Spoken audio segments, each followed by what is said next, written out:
First thing this morning, the Labor Department came out with the new unemployment report, and it's the highest it's been in over 3 years. It came in at 4.3%, and the markets are already selling off. The futures are already showing the S&P's down about 2% already this morning, and the market hasn't opened yet.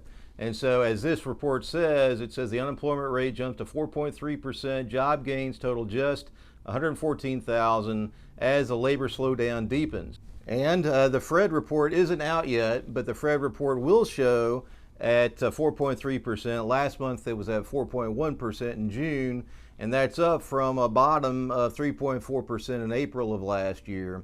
As these things start to creep up, then they eventually start to move up a lot faster. We can see this in 2008 when we headed into that recession, and the jobs unemployment reports kept coming out worse and worse. And we can see this in 2019 heading into 2020 where the jobs started to happen this way again.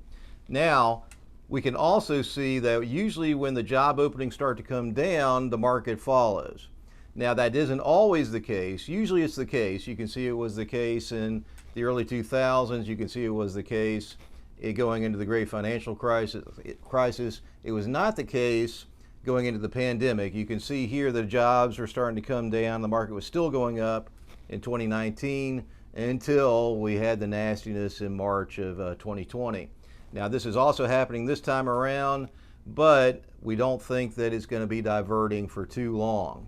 So we want to be looking at that. Now, what we're seeing is that the full-time jobs in the orange there are actually coming down. So a lot of full-time jobs are coming off. A lot of part-time jobs are coming on. So there's still a lot of part-time jobs out there, but not so many full-time jobs. The other interesting thing is there's a lot of government jobs out there. Right now, about 25% of the new jobs are government jobs. And the statistics show that when the government jobs exceed 10% of the total jobs out there, then that's usually not a good sign. So we want to be looking at that. And so we're heading into a soft landing.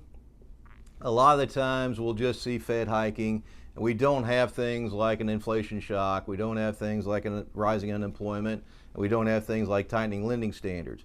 When we head into a hard landing, we have these other things that we need to be concerned about. And the other interesting thing about when we head into a hard landing is that usually what we see is that there's lots and lots of news articles out there about soft landings. Actually, there's an inverse relationship to soft landing articles and heading into a hard landing. And as we can see, in recent times, we've had lots and lots of articles about a soft landing. So it's likely we're going to be heading into a hard landing going forward. So what we're looking for is rising unemployment. We're looking for tightening lending standards. When the Fed cuts, that's usually a sign that they feel they've gone too far and they need to cut to save the economy. And usually we see the inverted yield curve start to uninvert, and that's the last sign that we're actually in the recession.